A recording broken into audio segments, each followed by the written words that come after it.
አዋሽ ባንክ በተጠናቀቀው በጀት ዓመት ያልተጣራ 40 ቢሊዮን ብር ማትረፉን አስታውቋል። የአዋሽ ባንክ ዋና ስራ አስፈጻሚ ፀሐይ ሽፈራው የባንኩን የ2025 እና የ2026 ዓመት አፈጻጸም አስመልክተው መግለጫ የሰጡ ሲሆን የባንኩ ጠቅላላ ተቀማጭ ከ467 ቢሊዮን ብር በላይ መድረሱንም አመልክተዋል። በተጨማሪም ባንኩ በቀጣይ ዓመት ከኢትዮጵያ ውጭ ባሉ ጎረቤት ሀገራት ቅርንጫፎችን ከፍቶ ለመስራት ለብሔራዊ ባንክ ጥያቄ አቅርቦ ፈቃድ እስኪያገኝ እየተጠባበቀ እንደሚገኝም አስታውቋል። ሪፖርተራችን ብሩክ አስቀናው የባንኩን አፈጻጸም በዝርዝር ተመልክቶታል። አዋሽ ባንክ በተጠናቀቀው የ2025-26 የሂሳብ ዓመቱ ትርፋማ ውጤት ማስመዝገቡን አስታውቋል። የባንኩን አፈጻጸም አስመልክተው የአዋሽ ባንክ ዋና ስራ አስፈጻሚ ፀሐይ ሽፈራው በሰጡት መግለጫ የባንኩ ጠቅላላ ሀብት 622 ቢሊዮን ብር መድረሱን የተናገሩት ሲሆን የተከፈለ ካፒታሉም አምና ከነበረበት 27.9 ቢሊዮን የ38 በመቶ እድገት በማሳየት የካፒታል መጠኑ 38.5 ቢሊዮን ብር መድረሱንም ገልጸዋል። እንዲሁም በበጀት ዓመቱ የባንኩ ጠቅላላ ተቀማጭ ገንዘብ ከ467 ቢሊዮን ብር በላይ መድረሱን ነው ዋና ስራ አስፈጻሚው የገለጹት።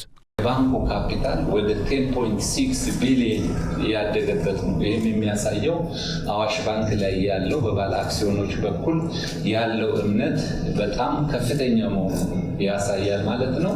በዚሁ መሰረት በአንድ ዓመት ውስጥ የአዋሽ ባንክ የተከፈለ ካፒታል ወደ 55 ቢሊዮን ያድጋል ተብሎ ይጠበቃል። በዚህ ዓመትም በአጠቃላይ ተቀማጭ ገንዘብን በ136 ቢሊዮን ያሳደግንበት ዓመት ነው። በዚሁ መሰረት የአዋሽ ባንክ ጠቅላላ ተቀማጭ ገንዘብ ወደ 467 ቢሊዮን በላይ የደረሰበት ዓመት ነው።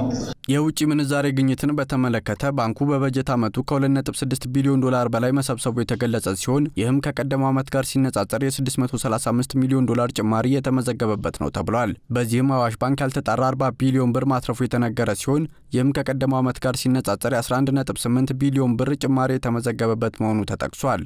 የአዋሽ ባንክ ያልተጣራ ትርፍ ከፕሮቪዥንና ታክስ በፊት ወደ 40 ቢሊዮን የሆነበት ዓመት ነው። አምና ከነበረው አንጻር ትልቅ ጭማሪ በዚህ በትርፍ በኩል ያስመዘገብንበት ዓመት ነው ማለት ነው። አዋሽ ባንክ በበጀት ዓመቱ የሰጠው ብድር ወደ 53 ቢሊዮን ብር ያደገበትና በዲጂታል አማራጭን ጨምሮ ከ1 ሚሊዮን በላይ ለሆኑ ዜጎች ብድር ያቀረበበት ዓመት መሆኑ ተገልጿል። ለተለያዩ ሴክተሮች የሰጠነው ብድር ወደ 53 ቢሊዮን ያደገበት ነው።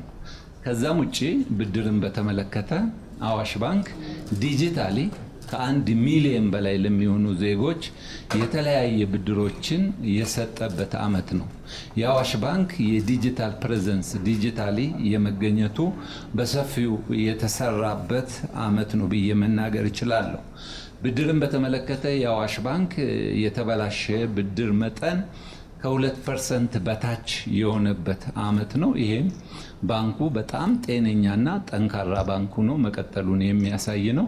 የተጠናቀቀው በጀት ዓመት የውጭ ምንዛሪ አስተዳደርን ጨምሮ የተለያዩ የፋይናንስ ዘርፎች ፖሊሲ ማሻሻያዎች የተደረጉበት ዓመት መሆኑን የጠቆሙት ዋና ስራ አስፈጻሚው በዚህም ባንኩ የሚፈጠሩ እድሎችን ለመጠቀም የተለያዩ ተግባራትን ሲያከናውን መቆየቱን ገልጸዋል።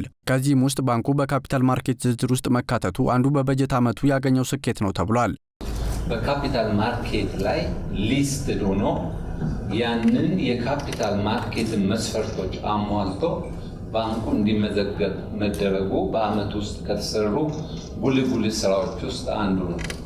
ባንካችን በካፒታል ማርኬት ደረጃ ሊስትድ ሆኖ መመዝገቡ የመጀመሪያው ድርጅቱ ውስጥ ትራንስፓረንሲን ወይም ግልጸኝነትን ይፈጥራል።